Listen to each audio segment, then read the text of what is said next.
தாய் தமிழ் உறவுகள் அனைவருக்கும் வணக்கம். ஃப்ரெண்ட்ஸ் எல்லோரும் எப்படி இருக்கீங்க? எல்லாருமே ரொம்ப நலமாக இருப்பீங்க அப்படின்னு நம்புகிறேன். இன்றைக்கி நம்ம வீடியோவில் என்ன பார்க்க போகிறோன்னா, ரீசெண்டாக நம்ம போட்ட வீடியோவில் வந்து கமெண்ட் செக்ஷனில் வந்து கேட்கப்பட்ட ஒரு கேள்விக்கான விடை தான் இன்றைக்கி நம்ம வீடியோவில் வந்து பார்க்க போகிறோம். இதில் வந்து யார் கேட்டிருக்காங்கன்னா, அன்னோ கேமர் அப்படிங்கிறவங்க கேட்டிருக்காங்க. அவங்க என்ன கேட்டிருக்காங்கன்னா, ஃப்ரண்ட் நெக் லூஸ் வருது ஹூக் கிட்ட, அதாவது ஊக்கு பட்டி கிட்ட சொல்கிறாங்க. 4 இன்ச்சு கட் பண்ணியும் வருது. இந்த கம்ப்ளைண்ட் கொஞ்சம் ஏஜ் ஆனவங்களுக்கு ஸ்டிச் பண்ணும்போது மட்டும் வருது ப்ரோ. கப் சைஸ் அதிகமாக இருந்தால் வருதா, ஏன் வருதுன்னு தெரியல ப்ரோ, கொஞ்சம் சொல்லுங்கள் அப்படின்னு சொல்லி கேட்டிருக்காங்க. ஸோ இந்த கொக்கி பீஸ் கிட்ட வந்து இப்போ இந்த என்னதான் எல்லாமே கரெக்டாக இருந்தாலும் கொக்கி பீஸ் மாற்றினதுக்கப்புறம் இந்த இடத்துல வந்து கொஞ்சமாக லேஸாக வந்து லிஃப்டிங் ஆகும். இது எதனால் வருதுன்னு சொல்லி கேட்டிருக்காங்க. ஸோ இன்றைக்கி நம்ம வீடியோவில் அவங்க கேட்ட கேள்விக்கான விடைக்கான ஒரு பதிலாக தான் ஒரு வீடியோவாக ஒரு ப்ளவுஸை வந்து உங்களுக்கு வந்து ஸ்டிச் பண்ணி காட்ட போகிறேன். இந்த வீடியோவில் இந்த வீடியோவில் நான் சொல்லக்கூடிய விஷயம் உங்களுக்கு ஷோல்டர் லூஸ், கழுத்து லூஸ், ஸோ இதை சார்ந்து வந்து பார்த்தீங்கன்னா இந்த மாதிரி ஒரு சின்ன ஒரு ட்ரிக்ஸும் நீங்கள் வந்து உங்களுக்கு தைக்கக்கூடிய ஒரு ப்ளவுஸில் வந்து நீங்கள் செஞ்சீங்கன்னா நிச்சயமாக உங்களுக்கு இருக்கக்கூடிய அந்த கம்ப்ளைண்ட், அதாவது ஷோல்டர் லூஸ், கழுத்து லூஸ், இந்த கொக்கி பீஸ் மாற்றக்கூடிய இடத்துல வரக்கூடிய லூஸ், இதெல்லாம் வந்து சரி பண்ணுறதுக்கு இந்த வீடியோவில் நான் சொல்லக்கூடிய விஷயமும் உங்களுக்கு ஒரு முக்கியமான ஒரு விஷயமா இருக்கும். அதனால இந்த வீடியோவை ஆரம்பத்துல இருந்து முடிவு வரைக்கும் தொடர்ந்து பாருங்க. உங்க எல்லாருக்குமே வந்து இது வந்து ரொம்பவே ஹெல்ப்ஃபுல்லா இருக்கும் அப்படின்னு நான் நம்புறேன். ஸோ வாங்க இன்னைக்கு வீடியோக்குள்ள போகலாம்.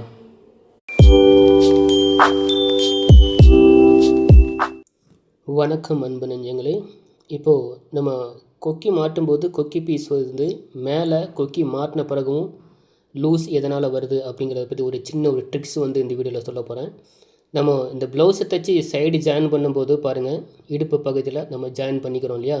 ஸோ இந்த மாதிரி ஜாயின் பண்ணும்போது அடுத்த ஸ்டெப் நீங்கள் செய்யக்கூடிய விஷயம் என்னென்னா, கவனமாக பாருங்கள், முழுமையாக பாருங்கள். நிச்சயமாக இந்த வீடியோ உங்களுக்கு ஹெல்ப்ஃபுல்லாக இருக்கும். இதற்கடுத்து நீங்கள் செய்யக்கூடிய விஷயம்னா, இந்த முன்பாகம் வருது பார்த்திங்களா, இந்த முன்பாகத்தை எக்காரணத்தை கொண்டு வந்து பார்த்திங்கன்னா ஒரு சமமான அளவு இல்லாமல், அதாவது ஆம்கோல் அளவு சரியாக இருக்கணும், சைடு அளவு சரியாக இருக்கணும், அதுக்கடுத்து முனிக்கி அளவு சரியாக இருக்கணும். இதில் வந்து நீங்கள் கவனக்குறைவாக ஏதாவது தெரியாமல் நீங்கள் செய்யக்கூடிய ஒரு சின்ன மிஸ்டேக் தான் உங்களுக்கு வந்து அந்த கொக்கி பீஸ் மாட்டும்போது வந்து உங்களுக்கு அந்த கொக்கி மாட்டினது பிறகும் வந்து லூஸ் வர்றதுக்கு காரணமாக இருக்கக்கூடிய ஒரு முக்கியமான விஷயமா இருக்கும். இதை நீங்கள் எப்படி தெரிஞ்சுக்கலாம் அப்படின்னா, இந்த மாதிரிங்க, இந்த கொக்கி பீஸ் நம்ம மாட்டக்கூடியதை ஆல்ரெடி நம்ம தைச்சி முடிச்சிருக்கோம் இல்லையா. ஸோ இந்த பகுதியில் இப்போ பாருங்கள், என்னோடய இடது கை கரெக்டாக அந்த பொசிஷனில் வச்சுருக்கேன். இப்போ வலது கை பாருங்கள், கரெக்டாக ஆம்கோல் செக்ஷனில் கரெக்டாக வந்து நேராக வச்சுருக்கேன். இதை ஒரு பக்கம் நம்ம ஸ்டிச் பண்ணிவிட்டு நம்ம என்ன பண்ணுறோம், சில நேரங்களில் தவறுதலாக கவனிக்காமல் இன்னொரு பக்கமும் இதே அளவு தான் நம்ம ஸ்டிச் வந்து பிடிக்கிறோமா அப்படிங்கிறத வந்து நம்ம பார்க்க தவறிடுறோம். இது வந்து சில பேர் மட்டுமே பண்ணக்கூடிய விஷயமா அல்லது பல பேர் பண்ணக்கூடிய விஷயமாங்கிறது எனக்கு தெரியல. பட் இந்த கொக்கி பீஸ் லூஸ் வருதுன்னா, நம்ம ஷோல்டர் கரெக்ஷனுக்கு எல்லாமே பண்ணது போகவும் இந்த மாதிரி வருதுன்னா அதற்கு இதுவும் ஒரு காரணமாக இருக்கலாம். ஓகேங்களா? அதனால் இப்போ வந்து ஒரு பக்கம் நீங்கள் சைடு தைச்சிட்டிங்க இல்லையா, தைக்கிறதுக்கு முன்னாடியே நம்ம ஆம்கோல் செக்ஷன் அண்டு முன்பகுதியில் உள்ள அந்த கொக்கி பீஸ் செக்ஷன், இதில் எந்த விதமான ஒரு கிராஸோ ஒரு அளவு மாற்றமோ எதுவுமே இல்லாமல் ஒரே நேர்கோட்டில் வைக்கணும். அதாவது இடுப்பு பகுதியிலேருந்து கை தைச்சி முடிக்கிற வரைக்கும் ஒன்று போல் வந்து வைக்கணும். அதற்கடுத்து நீங்கள் செய்யக்கூடிய இன்னொரு முக்கியமான விஷயம் இருக்குது, தொடர்ந்து பாருங்கள். இதை எப்படி நம்ம சில நேரங்களில் வந்து இதை கொக்கி பீஸ் லூஸ் வர்றதுக்கு காரணமாக அமைஞ்சிருது அப்படின்னா, ரீசெண்டாக ஒரு ப்ளவுஸ் வந்து நான் மெஷர்மெண்ட்டுக்கு வந்த ப்ளவுஸை வந்து நான் செக் பண்ணி பார்த்தேன். அந்த செக் பண்ணி பார்க்கும்போது அவங்களுக்கு இதே மாதிரி தான் அந்த கொக்கி பீஸ் மாற்றக்கூடிய இடத்துல ஒரு கொக்கி மட்டும் மேலே தனியாக அப்படியே லிஃப்டி ஆகி நிற்கிது, கொக்கி மாட்டின பிறகு தான் அப்படி சொன்னாங்க.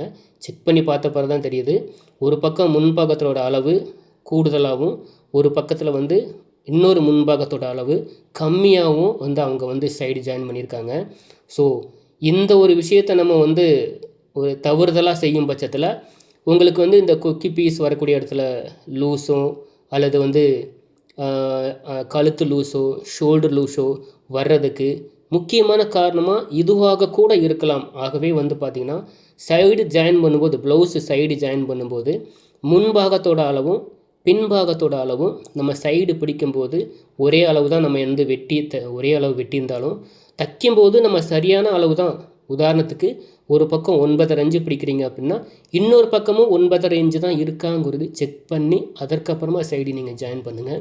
அப்படி நீங்கள் பண்ணும்போது மேலே வரக்கூடிய அந்த கொக்கி ஒரு கொக்கி மட்டும் அந்த லிஃப்டிங்காக மாட்டின பிறகு லிஃப்டிங்காக வரக்கூடிய அந்த ப்ராப்ளம் வந்து சரியாகும். ஸோ இந்த ஒரு விஷயத்த, இந்த ஒரு ட்ரிக்ஸை நீங்கள் வந்து யூஸ் பண்ணி பாருங்கள். நீங்களும் வந்து செக் பண்ணி பாருங்கள், நம்ம கரெக்டாக தான் பண்ணுறோமா அப்படிங்கிறத பார்த்துட்டு, அதுபடி நீங்கள் இந்த மாதிரி சில நேரங்களில் அறியாமல் வந்து இந்த தவறுகள் நடந்திருந்தாலும் இனிமேல் நடக்காமல் பார்த்துக்கோங்க.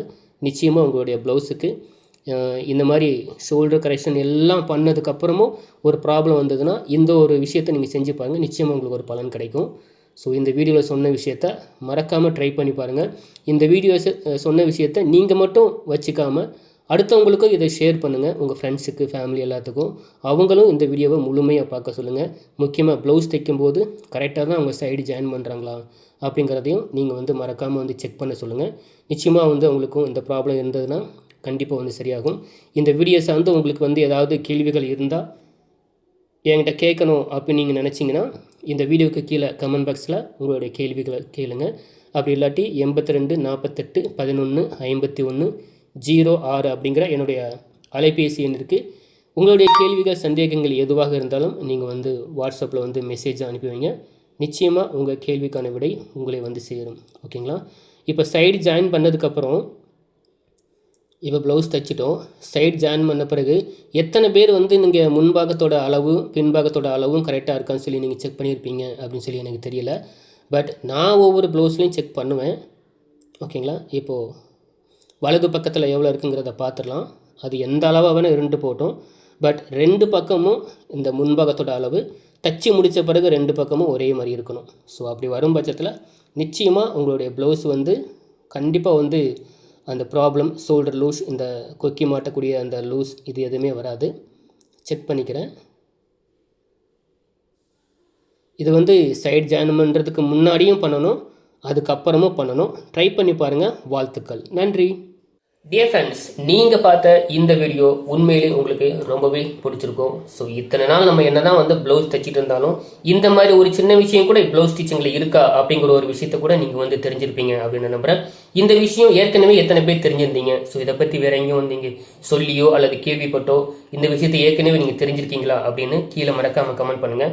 மேலும் லேடிஸ் டெய்லரிங் சார்ந்து வேறு ஏதாவது உங்களுக்கு வந்து சந்தேகங்கள் இருந்தால் கீழே வந்து கேள்விகள் கேளுங்க. அப்படி இல்லாத பட்சத்தில் 82 48 11 51 06 அப்படிங்கிற என்னுடைய வாட்ஸ்அப்புக்கு உங்களுடைய கேள்விகள், சந்தேகங்கள் எதுவாக இருந்தாலும் நீங்கள் மெசேஜ் அனுப்பி வைங்க. நிச்சயமாக உங்கள் கேள்விக்கான விடை உங்களை தேடி வரும். ஸோ இதே போல் வேறொரு வீடியோவில் உங்களை நான் மீட் பண்ணுறேன். நன்றி, வணக்கம்.